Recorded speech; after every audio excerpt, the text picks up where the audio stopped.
Hello everyone. Next topic is invertibility and isomorphisms. So first let us define invertible. If suppose V and W are two vector spaces and let T from V to W be a linear map, then a function U from W to V is said to be an inverse of T if TU is identity on W and UT is identity map on V.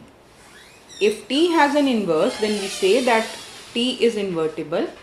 And if T is invertible, the inverse of T will be unique and will be denoted by T inverse. Now we know the following facts for invertible function, that TU inverse is U inverse T inverse and inverse of inverse, that is T inverse inverse is T.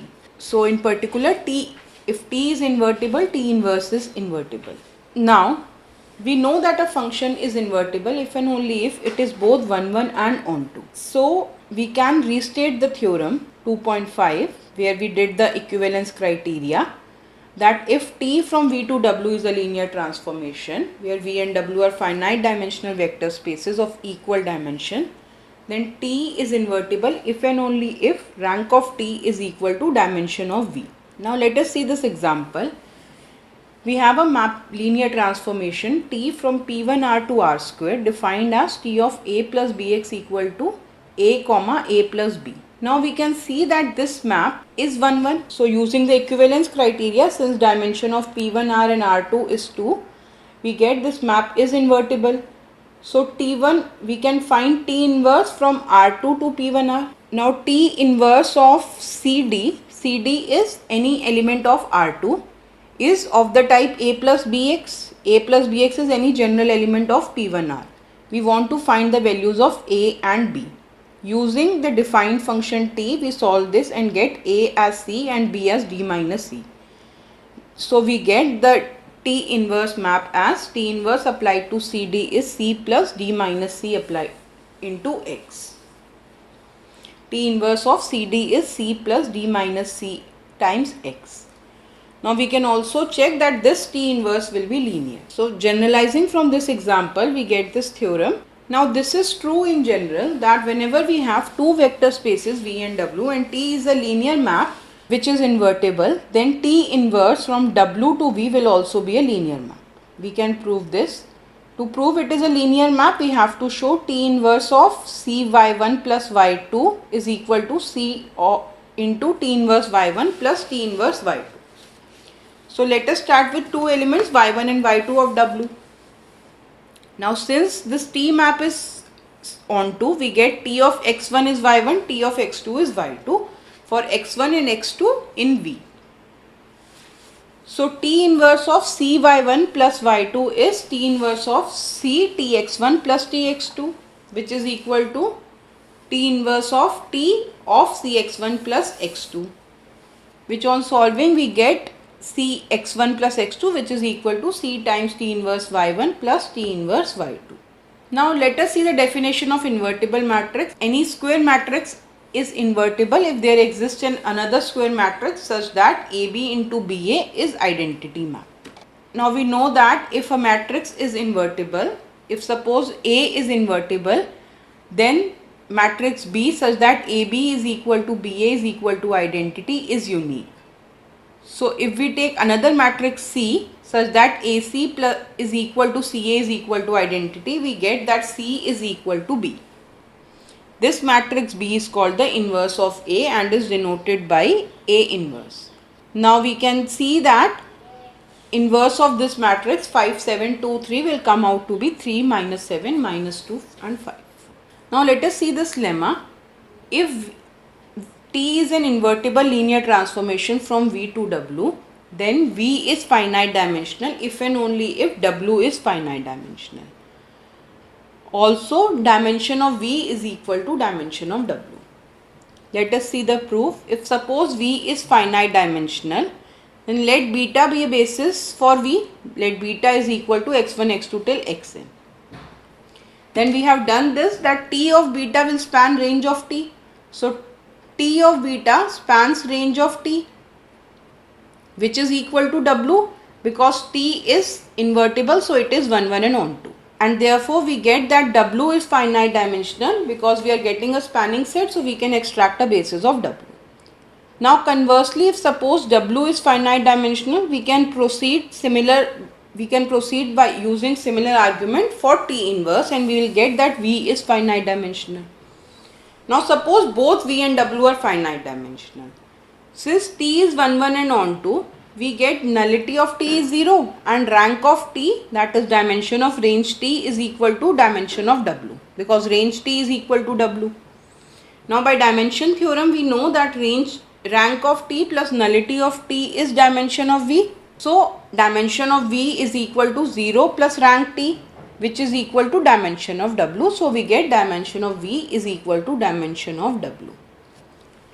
Now if suppose V and W are finite dimensional vector spaces with ordered bases beta and gamma, and T is a map from V to W which is linear, then this T is invertible if and only if its corresponding matrix with respect to beta gamma is invertible.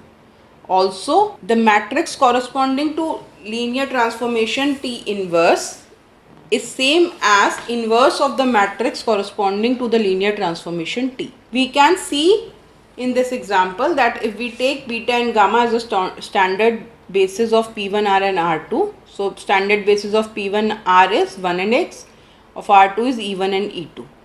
Now you can calculate T beta gamma, you can calculate T inverse gamma beta, and you can see that this will be, the two matrices will be inverse of each other. Next definition of isomorphism. Now if V and W are two vector spaces, we say that V is isomorphic to W if there exists a linear transformation T from V to W that is invertible. Such a linear transformation is called an isomorphism from V to W.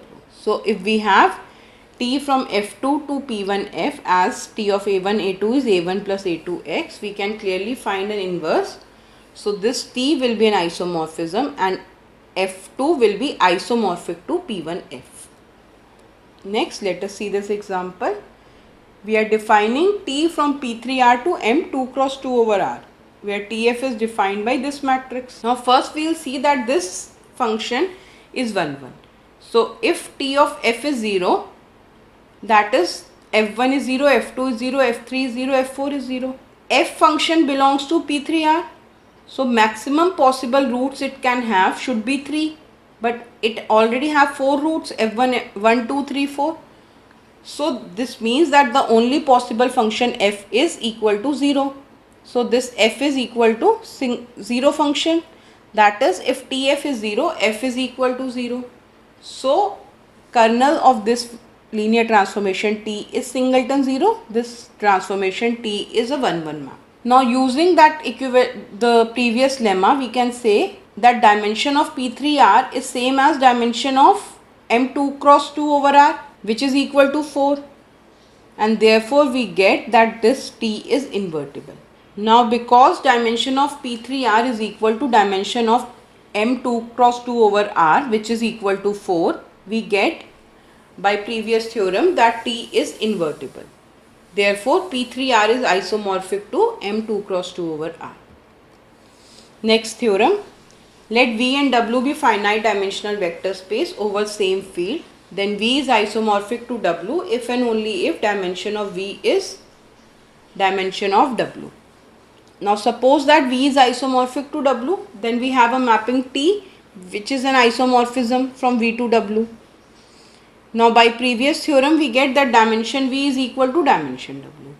Now if suppose we have dimension V is equal to dimension W, we take basis beta V of equal to V1, V2, Vn and gamma equal to W1, W2, Wn are the basis for V and W. Now there exists a linear transformation which takes elements from beta to elements of gamma, that is T of Vi is equal to Wi. Now we get that range of T is equal to span of T beta, which is equal to span of gamma, which is equal to W. That is range of T is equal to W and we get T is onto.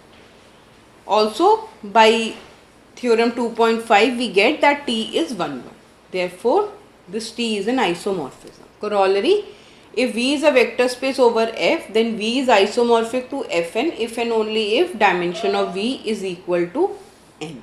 Next theorem, Let V and W be finite dimensional vector spaces over field F of dimension n and m respectively, and let beta and gamma be the ordered basis for V and W respectively. Then the function phi from LVW to M space of matrices of order m cross n defined by phi of t is T beta gamma for linear transformations from V to W is an isomorphism. That is, now we are associating to every linear transformation a matrix T beta gamma, and corresponding to every matrix we are associating a linear transformation. So this mapping phi is linear map. We have shown this earlier. Now we have to show that this is 1 1 and onto. Now if we show that for every m cross n matrix there exists a unique linear transformation T such that phi of t is equal to A, we get this. So let beta equal to V1 to Vn and gamma equal to W1 to Wm, and let A be a m cross n matrix.